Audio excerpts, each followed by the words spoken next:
Apa dia? Tahu framework? Framework ni dalam bahasa Melayu dipanggil apa? Conceptual framework. Nama lain dia saya panggil conceptual framework lah. Conceptual framework untuk PACE EH ni adalah juga dinamakan kerangka konseptual. Kerangka konseptual. So, apa yang kita ada dekat sini pada muka surat 42, muka surat 28, maka kita akan lihat di sini adalah satu framework yang mengenai analyzing the framework with related to the PACE-EH. PACE-EH. So, anda tengok kat sini, kita ada yang dipanggil sebagai exposure factor. Nampak? Nampak ke tak nampak ni? Okey, kita ada exposure factor sebagai yang utama. Yang ini yang merangkumi kelas yang kita pelajari daripada topik 1 sampai 20 insya-Allah. Kemudian kita juga belajar tentang environmental agent or condition. Kenapa dipanggil agent? Sebab kita ada yang datang daripada vektor, betul? Yang datang daripada chemical constituent, yang datang daripada vehicle mechanism, yang datang daripada agent yang masuk dalam badan sebagai nutrient ataupun nutritionist thing seperti food. Ada yang datang sebagai vehicle seperti macam air dan lain-lain. Itu dipanggil environmental agent. Kita ada environmental condition. Contoh condition yang awak belajar tentang bangunan, tentang haba, tentang ventilasi. Itu dipanggil kondisi. Kemudian anda lihat di sini ada perkaitan antara environmental exposure dengan environmental agent ataupun condition. Betul tak? Okey, di sebelah kanan kita ada contributing factor. Contributing factor ini adalah seperti personal behavior. Jika saya boleh recap balik pada satu topik yang diajar mengenai introduction to environment, health risk assessment. Anda ingat tak topik tu? Tak ingat? Introduction to health risk assessment. Apa yang anda belajar di sini? Nombor 18 ni. Nombor 14. Apa yang anda belajar pada nombor 14? Ingat? Puan Masdila, cerita pasal apa? Cerita pasal introduction to health risk assessment. Betul? Adanya frequency rating. Ingat? Magnitude rating. Ingat? Tak ingat? Tak tahu? Ada ke? Tak ada ke? Tak ada, saya ingatkan ni. Ada ke tak? Belajar ke tak? Ingat? Tak ingat? Health risk assessment. Health risk assessment, mula-mula anda kena tahu hazard. Betul? Anda nak tahu hazard daripada mana? MSDS, CSDS, betul kan? Manufacturing specification dan lain-lain. Okey, yang kedua anda kena tahu exposure, betul? Exposure kamu akan tahu daripada mana? Exposure kamu akan dapat dengan cara kuantitatif ataupun kualitatif. Betul Ianya terdiri daripada frequency rating, betul? FR, iaitu berapa lama anda didedahkan, berapa kerap. Ya, betul tak? Lepas tu anda belajar juga mengenai DR, iaitu duration rating. Betul? Berapa lama? Daripada situ anda akan dapat jadual FDR. Betul? Frequency duration. Kau faham ke tak faham? Macam tercengang aku tengok. Ke tak ingat? Ke tak tahu? Ke tak belajar? Kalau tak belajar saya ajar. Tu saya nak tanya, belajar ke tak? Belajar kan? Okey, kalau siapa yang terpinga-pinga tu, saya perasan bila ada ramai yang senyap dan terpinga-pinga, maka saya tahu dia telah terlupa ataupun telah tergalip. Apa dia? Tergalip. Sekejap saya tunjukkan guideline for CSRA lah. Guideline for CSRA ya. Sekejap. Saya try tengok mana yang terlatest. Sekejap ya. Saya tengok balik. Guideline assessing health risk arising exposure to chemical. Sekejap. Saya kena bagi the exact word. Otherwise nanti anda tak jumpa reference yang berkenaan. Kalau inilah dia punya reference, nanti anda ambil Okey, inilah yang sepatutnya anda akan pelajari bersama-sama dengan Puan Masdila ataupun dengan pengajar-pengajar lain. Kalau tak apa, saya akan ceritakan sekarang supaya anda faham ya. Ini adalah salah satu dokumen yang anda kena faham dan mahirkan supaya anda boleh membuat tutorial dengan baik pada topik yang ke-14, iaitu Introduction to Health Risk Assessment. Belajar ke tak? Kalau anda belajar tapi anda senyap, maknanya anda lupa lah. So saya ingatkan balik, inilah dokumennya. Maka anda boleh download dokumen ini secara percuma daripada website DOSH. Kenapa saya cerita benda ni? Nak remind you tentang bagaimana kaedah penilaian risiko dibuat. Di dalam dokumen ini, dia hanya menceritakan mengenai satu sahaja contoh. Sedangkan Puan Masdila mungkin lebih mencakupi kepada skop yang lebih besar. Ya. Cuma di sini adalah satu contoh prerequisite ataupun salah satu contoh penunjuk arah yang membantu anda untuk menilai hazard environmental agent tadi secara chemicalnya. Okey, faham? Kita ada 5 health hazard kan? Environment, kita ada chemical, biological, ergonomic, bla bla bla. So salah satu yang paling penting dalam chemical ini, kita ada satu guideline yang dipanggil sebagai guideline for assessing health risk arising from the exposure to the chemical. Yang ini adalah berdasarkan Undang-Undang Use Regulation tahun 2000. Baik. Dekat sini saya tak nak cerita A to Z lah. Saya just nak ceritakan kepada kamu benda-benda yang penting saja yang saya maksudkan tadi. Pertama, jika kamu type perkataan table 1, maka akan tertera dan terpapar di wajah kamu mengenai bagaimana cara hazard sesuatu bahan kimia diberitahu. Ianya akan menggunakan beberapa maklumat penting pada surat beranak barang-barang kimia tu, seperti CSDS yang akan dapat daripada mana? Daripada manufacturer lah. Kalau manufacturer tak bagi CSDS, boleh ke tidak? Jawapan dia salah. Dia menyalahi undang-undang. Undang-undang apa? CLASS Regulation. Class Regulation. Sebab itu menjadi kewajipan kepada pengimport, pengilang, pengedar, penjual bahan-bahan kimia untuk menyediakan safety document kepada pengguna. Okey? Ada baru punya style sekarang ni tau. CSDS dia suruh download pakai QR code. Ada tahu? Sebab apa? Sebab dia malas nak print lah. Ada masalah tak? Tak ada masalah. Yang penting mesti sediakan. Sebab apa? Di dalam borang helaian keselamatan dokumen, yang paling penting dekat situ akan ada HS ataupun Hazard Statement. Hazard Statement ni dulu dipanggil RS lah, Risk Statement. Sekarang dipanggil Hazard Statement. Okey, anda nampak ada perkataan H code dekat sini? H code ini akan menerangkan pengkelasan hazard. Sama ada hazard itu adalah very toxic 5, ataupun toxic 4, ataupun 3 irritant, 2 harmful dan 1 minimal lah, minimal harmful ataupun consider not toxic. Jelas tak? Ini bahan kimia yang kita boleh identify berdasarkan H code. Mana nak dapat H code? Tengok pada label, tengok pada CSDS. Kita beli barang, kita tengok. H code dia 304. Ada tak 304? 304 tak ada, kita boleh tengok dalam kod-kod yang lain lah. 304 tu maksudnya apa? Sorry, 304 tak ada, 340. Itu panggil H code. Yang kedua, kita boleh dapatkan juga pengkelasan bahan kimia menggunakan acute toxicity. Berdasarkan maklumat apa? CSDS. Berapa banyak barang ini kena pada haiwan, sebagai contoh, dan apa efek pada haiwan tersebut. Contoh kat sini, dia tak cakap lah kan. Ini adalah 5%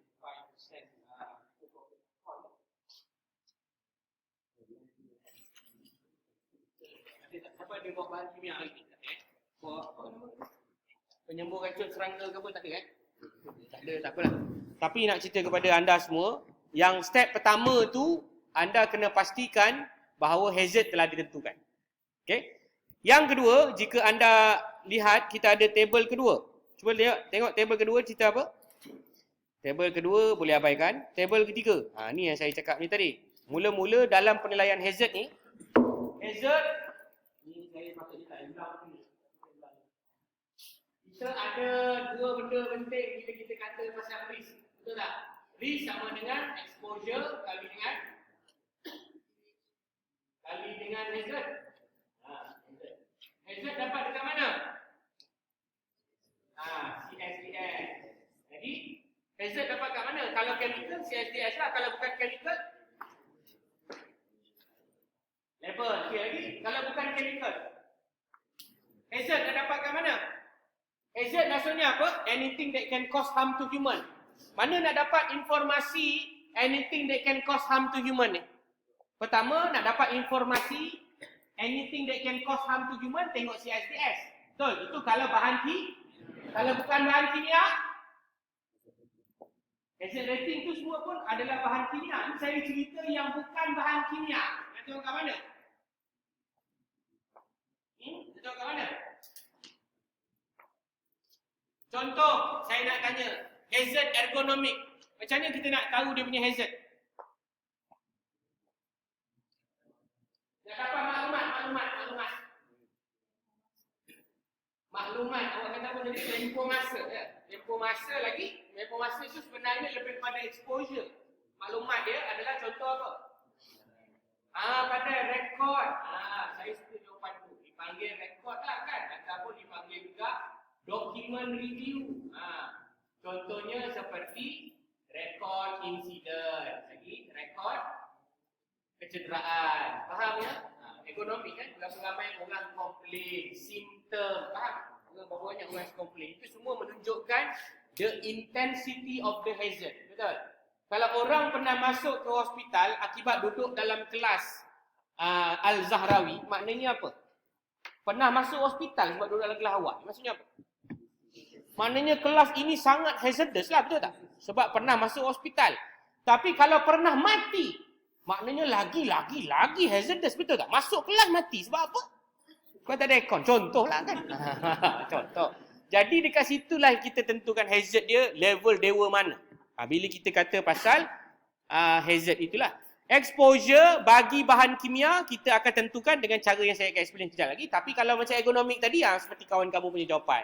Tempoh pendedahan, bagaimanakah dia punya cara pelaksanaan tugas, itu dipanggil sebagai exposure pendedahan. Itu yang anda gunakan rula, riba, lagi apa? Raba tak ada ya. Rula, rapid upper limb assessment, you are going to assess the risk of existing the ergonomic risk or not based on the postural analysis and so on. Baik. Kemudian kita akan pergi kepada table yang penting. Dalam saya cerita risk ni, kita ada E dan juga H. Betul? H pakai CSS kan? Sebab bahan E. Okey. Kalau E nak dapat untuk apa? E inilah yang kita nak bincangkan sekarang ni. Dah ready dah? Untuk exposure, maka kita ada dua cara nak menilai. Penilaian pertama adalah menggunakan data kuantitatif. Mana nak dapat data kuantitatif? Pasang apa? Pasang apa? Pasang alat. Alat apa? Pasang alat pengukur. Ya, bagus menganjing. Sikit-sikit jawapan kau bagi kan. Contoh alat pengukur apa? Alat pengukur habuk, alat pengukur bunyi. Ini semua untuk menentukan tahap pendedahan. Nampak tak? Jika kita dapati alat yang kita monitor, contoh bunyi bising itu, melebihi standard piawaian yang ditetapkan oleh kerajaan persekutuan. Contohnya bunyi bising tak boleh lebih 90, lebih 90. Berapa dia punya skor untuk exposure? 5 lah, 5 tu nampak tu. Lebih daripada exposure, maka 5. Kalau kata bahan kimia pun sama. Kalau anda dapati bahan kimia kamu, katakanlah limit dia 10 mg per meter cube. Anda pun pasang pump, tahu pump? Bukan pump angin. Bukan pump air, pump angin. Otot. Pergi hantar ke makmal. Okey, lepas tu dapatlah sertifikat yang tak berapa cerdik tu. Cekek tu anda kira-kira lebih daripada 10 mg. Melanggar tak? Jawapan dia melanggar. Maka dia punya exposure rating dia adalah berapa? 5. Jadi kalau kita tengok hazard dia 5, misal kata, exposure dia pun 5. So 5 kali 5 dapat berapa? 25. Dekat sinilah yang kita akan tengok jadual risiko metrik. Faham ya? Ni jadual risiko. Dipanggil sebagai risk rating. Betul tak? Risk rating. Dapat tak? Ada tak jadual risk rating? Ni RR kali dengan HR ni bawah ni. Nampak? Kalau 5 tadi dengan 5, jawapan dia 25. Betul? Mana dapat 25? Satu dapat dekat hazard. Satu lagi dapat dekat exposure. Pandai. Itu kalau kita pasang PAM kan? Sebab apa? HR boleh pakai apa? Boleh pakai CSDS kan? Kalau PAM tak ada, nak buat macam mana? Kita ada kaedah yang kedua. Dipanggil sebagai kaedah semi-kuantitatif. Apa dia? Semi-kuantitatif ni, tuan-tuan dan puan-puan akan menggunakan tabel lah. Tabel apa tabel? Jadual. Pandai Jadual ini akan membantu anda untuk menentukan apakah anda punya ER. Iaitu tabel yang keempat. Okey, kita tengok tabel yang keempat. Tabel keempat pun bukan tabel yang kelima. Kenapa saya asyik tak tahu tabel mana ni? Sebab saya perlu tunjukkan kepada anda, bila anda tak dapat dia ambil data secara kuantitatif, maka anda boleh guna approach yang kedua ataupun alternative method. Apa dia? Okey, alternative method kita kena ada dua maklumat. Okey, sekarang ni pertama kita ada option duration pakai pump, betul tak? Ini untuk kimia, untuk kimia. Katakan pump tak ada, maka kita ada metod yang kedua. Ini alternatif yang kedua. Alternatif yang kedua, nak tahu EXP ataupun exposure, maka anda kena tahu dua benda, iaitu frekuensi dan juga frekuensi ataupun duration, dan yang kedua adalah magnitude. Ini kena jelas. Frekuensi ataupun duration dan juga magnitude. Okay, nanti saya ceritakanlah kenapa saya kata ada benda-benda ni. Kita akan lihat di jadual. Sebab itu anda nak belajar dengan saya ataupun rakan-rakan yang lain, anda kena download dokumen-dokumen ni baru anda nampak dan faham. Contoh yang pertama, kita ada frekuensi. Berapa kali kekerapan orang itu didedahkan. Betul tak? Kalau orang tu diberi markah 5, maknanya apa?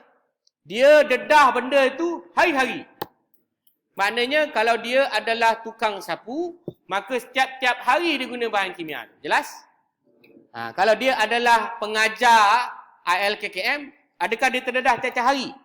Tak, dia mungkin terdedah sekali setahun ataupun beberapa kali dalam sebulan ataupun beberapa kali dalam seminggu. Nampak tak? Dia punya kaedah membayangkan ataupun menganggur berapa banyak kekerapan pendedahan. Kemudian kita tengok pula yang kedua dipanggil duration. Duration menceritakan tentang berapa lama. Tadi berapa kerap kan? Kalau hari-hari dedah dengan chemical, soalan kedua kita perlu tanya, kalau dedah dengan chemical tu hari-hari dan satu hari dia didedahkan, berapa lama dia menghadap chemical tu?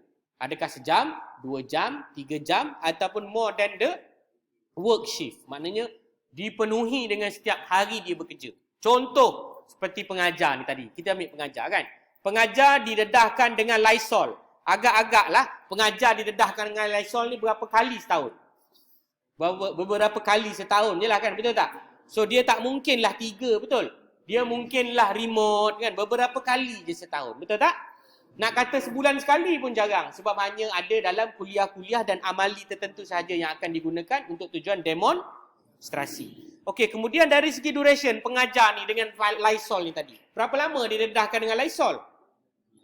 Dalam 2 jam lah maksimum. Betul, itu pun bukan dia mengadap 2 jam tengok Lysol tu. Memang bongok sangat lah pengajar tu, betul? So itu adalah lebih kurang berapa dia punya DR dia? 1 ataupun 2 lah. Mana-mana yang sesuai berdasarkan anda punya observation. Bila anda dah ada FR dan anda dah ada DR, maka anda boleh dapat satu data yang dipanggil sebagai data FDR. Ini panggil data FDR tadi. Faham? Bila saya kata FDR, maknanya frekuensi rating dengan duration rating. Mana nak dapat frekuensi? Berdasarkan contoh tadi. Faham? Mana nak dapat duration? Berdasarkan contoh tadi. Faham? Mana nak gunakan maklumat ini untuk hazard yang lain? Jawapan dia, boleh. Ikutlah kesesuaian. Kalau anda nak mentafsirkan hazard yang lain, contohnya hazard psikologi. Hazard psikologi ni contohnya apa? Organizational stress. Stres dalam organisasi. Macam awak kan? Stres kan? Hari-hari jadi student stres. Jadi saya nak tanya, berapa kerap anda stres? Hari-hari. Kalau kata hari-hari, berapa lama anda stres? Kalau macam tadi, hari-hari dia macam 1 jam sekali kan? So, berapa total anda stres? Kalau hari-hari, dan tiap-tiap hari, tiap-tiap masa anda stres, maka 25 lah, betul tak? Atau bukan 25, 5 lah anda punya FDR. Faham?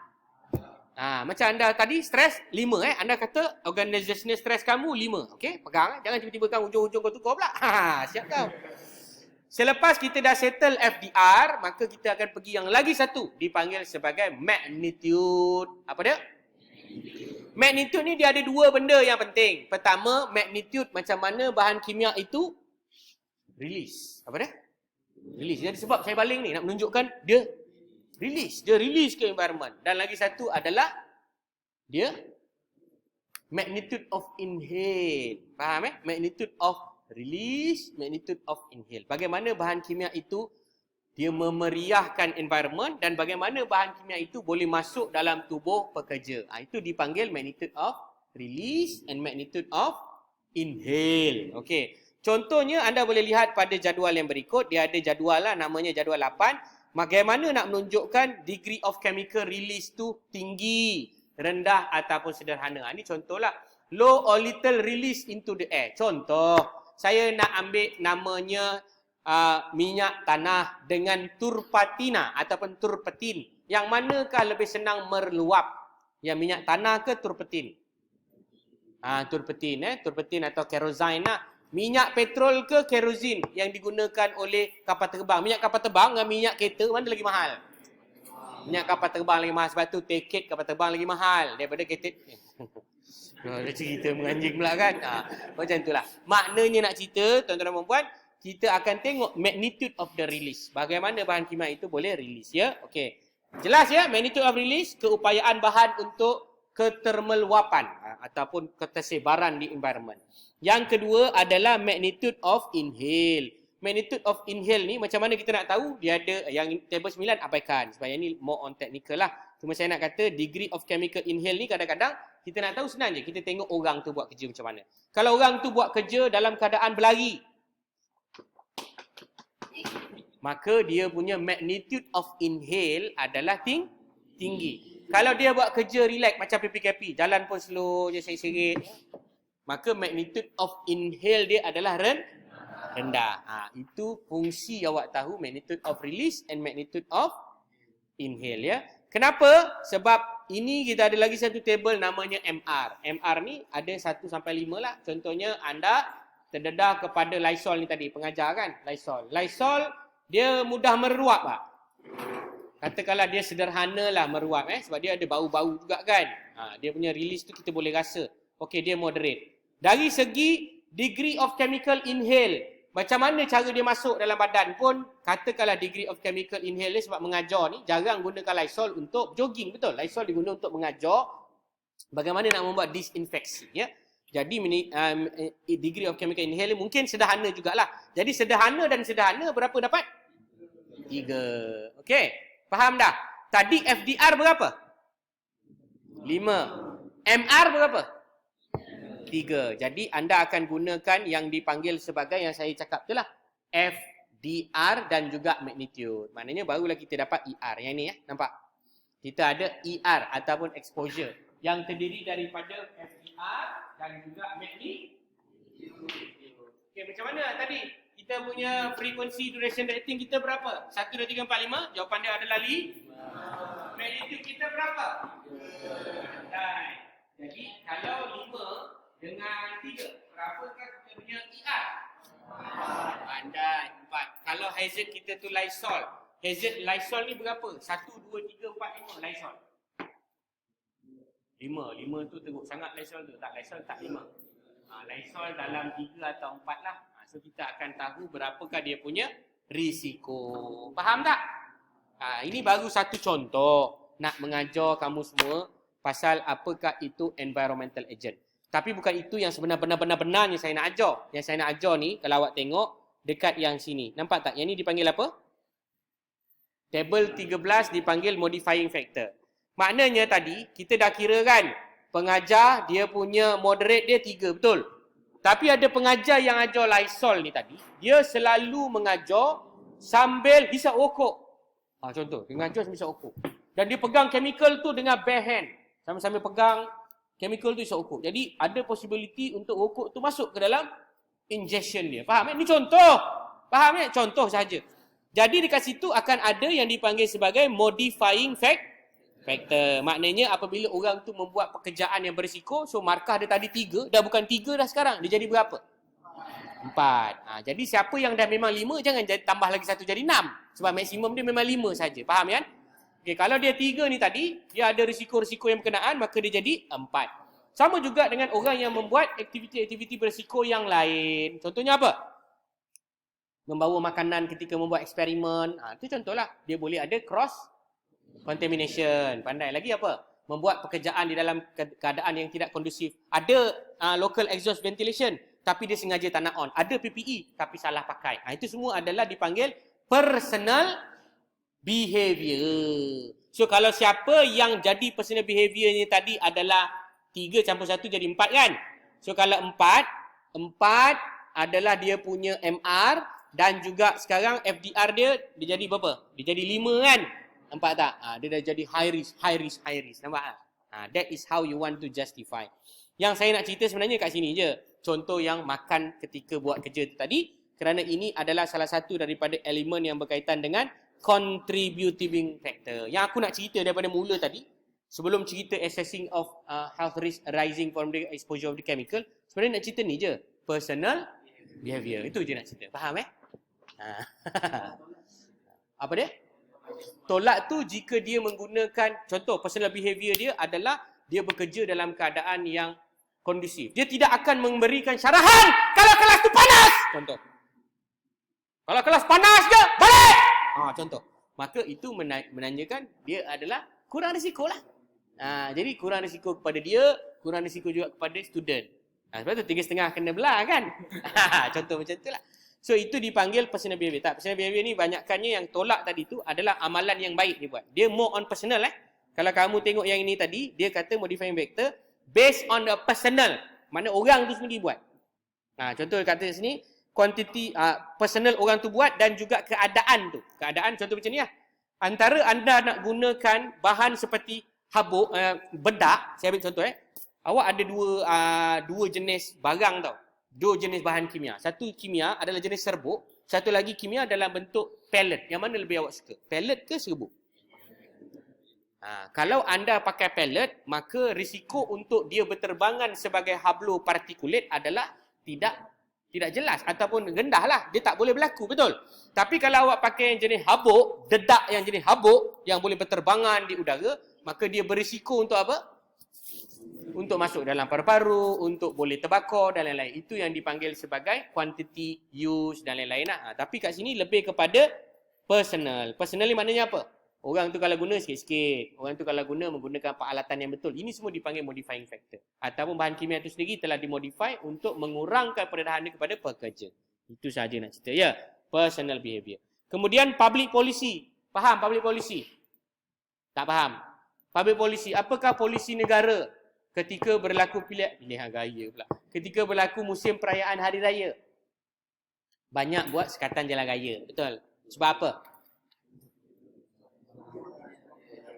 Sebab nak memastikan pematuhan dilakukan kepada penunggang motosikal, driver kereta dan lain-lain. Kau gelak-gelak je kan? Kemudian di bawah ni kita ada place of exposure, dekat mana tempat didedahkan, aktiviti, jenis aktiviti yang dilakukan, route of exposure adalah kawasan kemasukan bahan, affected population adalah SG, study group ataupun population of impact ataupun kita panggil susceptible person, dan last sekali environmental status. Dan ini digovern maksudnya telah dikelolai atau dipengaruhi sepenuhnya oleh dua kotak yang besar di sebelah kanan dan kiri, iaitu public health prediction, iaitu personal protection factor. Ini semua pada secara personal. Dan yang kedua adalah lebih kepada community ataupun engagement kepada masyarakat lah. Mana benda yang personal dan benda yang lebih besar, mikro dan makro. Jadi kalau anda tengok saja pada framework ni, mungkin anda ingat, mungkin anda tak ingat. Tapi inilah yang akan ditanya ke dalam anda punya peperiksaan lisan. Kita akan bagi anda contoh gambar. Cuba anda lakarkan bagaimanakah pendedahan sesuatu hazard ini kepada komuniti dan bincangkan. So anda kena bincangkanlah. Anda mesti mempunyai keupayaan untuk membincang bahasa-bahasa persekitaran pendedahan ni. Faham? So macam mana nak bincang? Saya bincangkan topik macam sekarang ni, mungkin saya faham, mungkin awak tak faham, mungkin awak boleh bincang tapi tak tepat. Jadi kita ada contoh. Anda boleh scroll ke bawah. Di bawah ini akan diceritakanlah dia punya penerangan dengan lebih detail. Tapi untuk membantu anda untuk memahamkan, mari kita tengok contoh yang diberi, iaitu LEAD. LEAD adalah pendedahan kepada plumbum. Jadi pendedahan kepada plumbum ni sebagai contoh akan dapat daripada persekitaran, betul tak? Plumbum akan datang daripada pelbagai sumber. Antara yang paling senang adalah daripada mana? Yang memang confirm masuk badan. Mana dapat? Makanan, pandai. Apa-apa juga bahan logam berat, kadang-kadang kebanyakannya berpunca daripada makanan. Ini awak belajar dalam toksikologi, betul? Mana dapat plumbum dalam makanan ni? Dia digunakan sebagai preservative kadang-kadang. Dia digunakan sebagai colouring enhancer dan lain-lain. Termasuk juga kosmetik. So ladies kena ingat, beli yang mahal sikit. Sebab dia tak ada plumbum.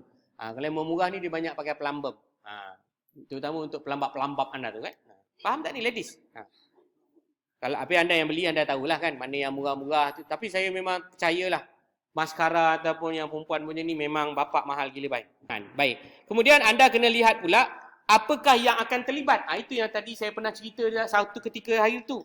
Di mana apabila banyaknya pendedahan LED ni, maka apa akan terjadi kepada populasi kanak-kanak? IQ dia akan rendah. Bila IQ kanak-kanak rendah, apa jadi? Cara dia berfikir, intellectual, proses penghubungan antara dua sel itu tidak bercantum. Disebabkan apa? Disebabkan oleh, ni toksikologi. So anda kena tahu macam mana nak cerita. Sebab apa? Sebab plumbum. Ya, saya tahu sebab plumbum. Sebab apa plumbum tu menyebabkan budak tak pandai? Sebab apa? Sebab apa?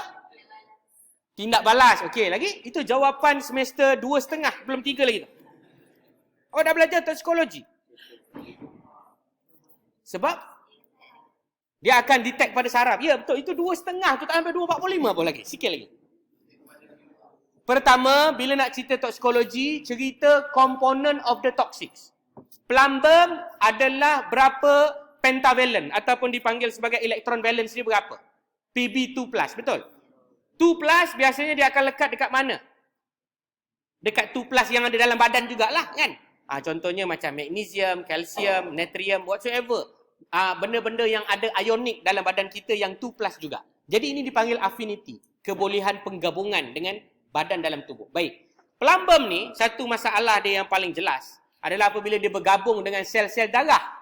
Dan apabila dia bergabung dengan sel-sel darah, dia boleh menyebabkan leukemia. Itu yang lebih kronik lah. Yang tak kronik dia akan menyebabkan kekurangannya sel-sel otak bergabung. Selain daripada yang saya kata darah tadi, bila dia bergabung, dia juga bergabung untuk mengelakkan acetylcholinesterase, tahu?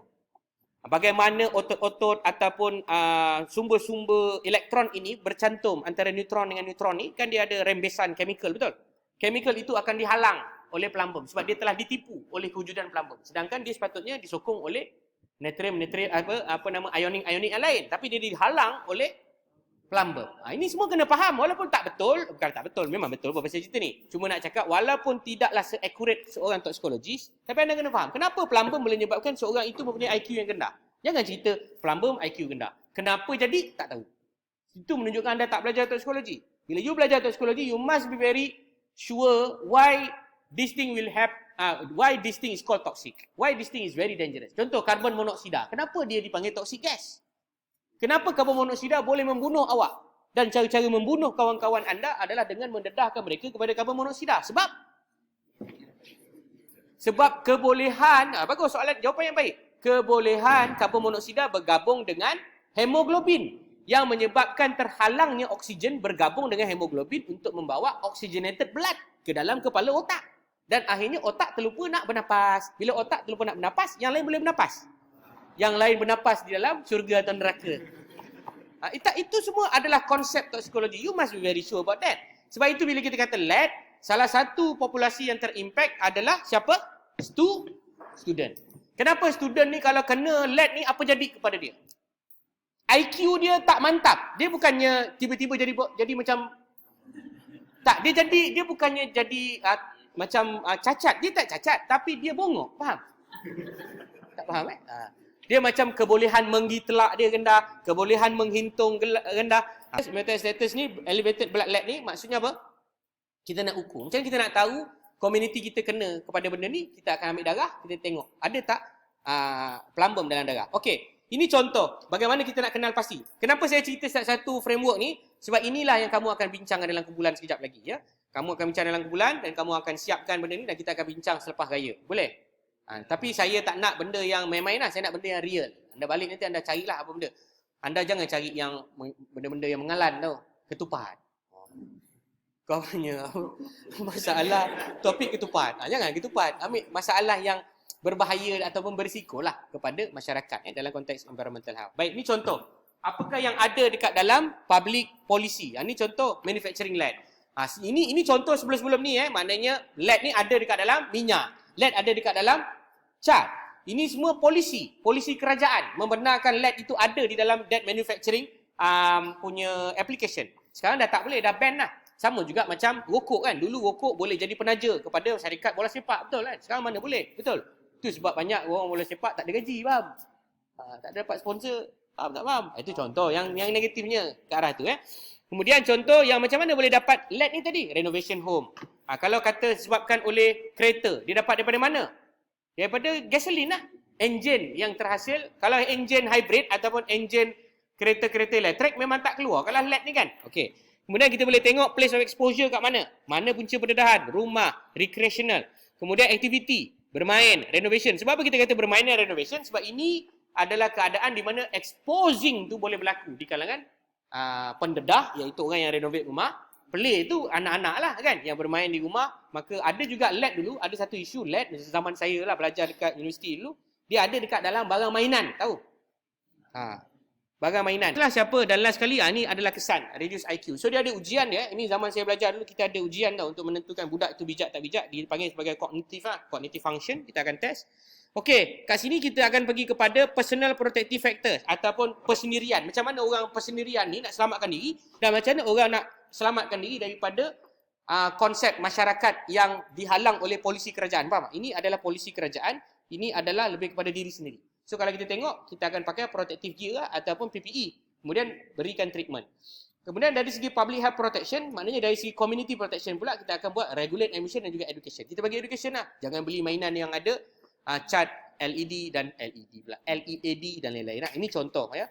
Kemudian anda pergi lagi ke bawah. Ini contoh-contoh yang baik ini anda boleh gunakan. Ini contoh yang kedua. Kalau anda lihat, dia adalah berkaitan dengan surface water quality. Apa maksud surface water quality dengan bukan surface water quality. Surface water quality maksudnya apa?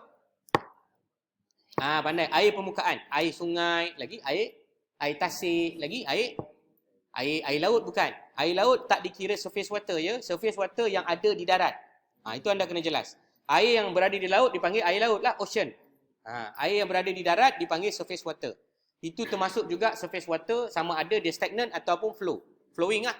Macam kawasan yang tadahan ataupun kawasan yang buffer, seperti macam ada setengah asrama ke mana-mana universiti zaman sekarang ni, kalau nak buat construction dia mesti ada satu pond. Itu dipanggil buffer pond. Ketika hujan dia akan penuhkan buffer tu untuk mengelakkan banjir ya. Ini contoh surface water quality. Apa isu dia? Isu dia dekat sini adalah surface water quality, ambient toxic, contaminated fish. Ini cerita pasal fish lah. Kita boleh tengok apa yang terjadi kepada fish yang berkenaan, mercury, unhealthy recreational opportunity dan lain-lain. Baik. So, daripada contoh yang saya bagi ni, maka saya minta anda akan buat development of this framework setiap kumpulan satu. Boleh? Anda pilih satu isu yang kamu ingin highlightkan di dalam komuniti kamu. Tak payah besar-besar lah. Bila saya kata komuniti ni, mungkin taman, mungkin kawasan persekitaran yang berpotensi terdedah dengan satu-satu ancaman persekitaran. Ya? Tak semestinya ancaman persekitaran tu direct dan juga didokumentkan oleh masyarakat. Dia juga boleh jadi yang indirect. Faham tak maksud saya?